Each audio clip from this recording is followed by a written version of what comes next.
Richard and I are in quite a similar position in that we both became aware that something had rather gone awry, and we've adapted our lives accordingly. In fact, our lives have changed in many respects the last few years, and there are probably many in the audience who are the same. But I thought since we're on the stage, we'll share our experience with you, and then we'll see how we can progress things and discuss a better way forward than the dystopian future that seems to be planned out for us. So, Richard, would you like to share how you... Okay, well, many people, of course, I'm very, very fortunate to have, at this present moment, over 200,000 subscribers to my YouTube channel. Thank you so much. But 19 months ago, I had 25,000. So you can see that in those months, it's massively increased. But it took 6 years to get to the 25,000, in which I thought I was doing very important work, looking at England, making videos about heritage, landscape, and nature. And as I was doing that, I was very much aware that things weren't quite right, but not quite right in the way that we're all very much aware of. Things like the bugs in the landscape were no longer splatting against the car as they did in my youth.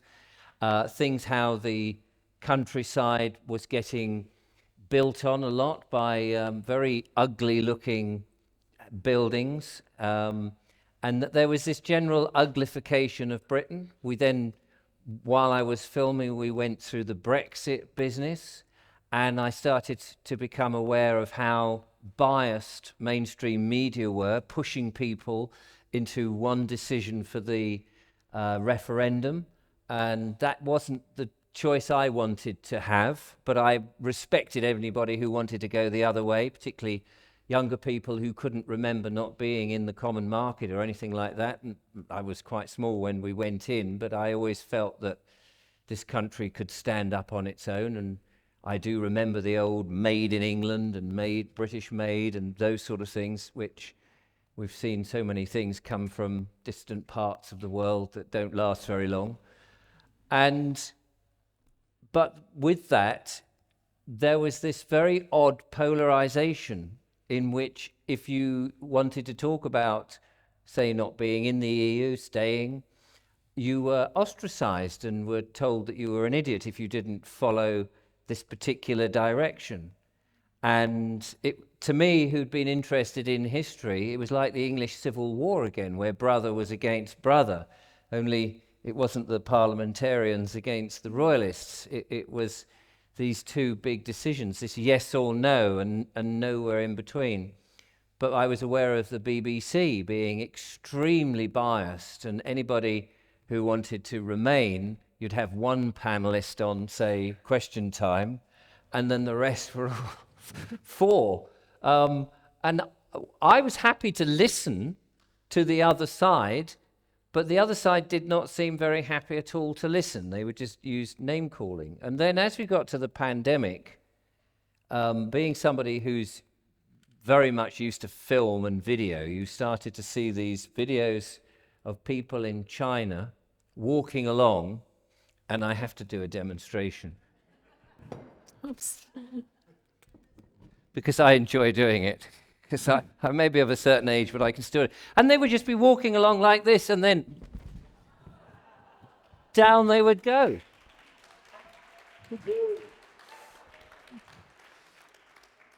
But being a filmmaker, I just thought, hang on, this is very fake. I did not believe anything. In November 2019, I thought that was very weird. But the reassuring thing was, whatever this thing, this virus, it was in China. And I thought it's got nothing to do with us. It won't come over here. And then, of course, the stories of this thing getting closer and closer and people becoming more and more serious about it. And it was going to be this incredibly world-changing thing. And as it came, we kept hearing, no, there's going to be this new normal. And things won't go back to the old normal. And I thought, oh, don't be stupid. It's not going to last. And more the government were getting wound up about it until we saw Chris Whitty standing there in his ill-fitting suit, looking incredibly like he needed to stand in the sun and get a decent tan and some health, saying, oh, don't worry, this is only going to affect people over 80. And then the next day, we said, no, sorry, I lied about that. This is going to affect you all. You're all going to die in a horrible, miserable death unless you take the action that we tell you, which was to lock down. And we had then, of course, good old Boris Johnson, the most dishevelled looking Prime Minister from Have I Got News for You, standing there telling us stuff. We're going, this is a bit mad. 3 weeks to flatten the curve, locking down the whole world in lockstep, the same decision, the same notion that what's good for one person is going to be good for the whole world. It just seemed barking mad. There was probably about 3 or 4 days when I did think it might be genuine, when I started to question myself. But it was very short for me, and because Julia and I were doing live shows and we were talking to an audience, streaming shows on YouTube about all sorts of funny things, anytime I questioned, isn't this a bit mad? Aren't we a bit stupid doing this? Isn't this a bit weird? I was told to shut up. This is very serious. You know, if you go out, especially during the lockdown, if you go out, you're going to harm someone. And of course, I was making my videos every day, an outdoor video, walking videos. And so I would go out, and then I would get these people saying, but you're killing people. You're going out killing people. There's nobody out there. There's nobody to kill. They're all inside fermenting in front of their TV screens. I said, there's no one to harm. And then, of course, this went on. And my son worked at A&E during the lockdown as a receptionist. And he would come back and he would say, because I was very interested, well, what's going on at A&E? Because I thought the hospitals we were told they were so busy. But I said, how much time do the nurses get then to make these TikTok videos? Because they seem to be making a lot of those. And he said, well, no, none of that's going on. And I said, what happens then in A&E? He said, well, somebody will come in and they'll have perhaps a broken leg. And they go, okay, you've got a broken leg. You can go and sit down there. He was at the door, making sure the doors were sort of very much half closed. And someone would come in with, I don't know, an axe sticking out their head. And he'd go, oh, yeah, no, that's all right. That looks a bit grim. Come down here, wait 8 hours for triage. You'll be all right. And then someone would come in perhaps with sniffles and they would look a bit ashen and go, I'm not sure, but I think I might have COVID. And on the word COVID, it was as if the sirens went off in the hotel. Boop, boop, boop, and the lights dimmed and, all of that.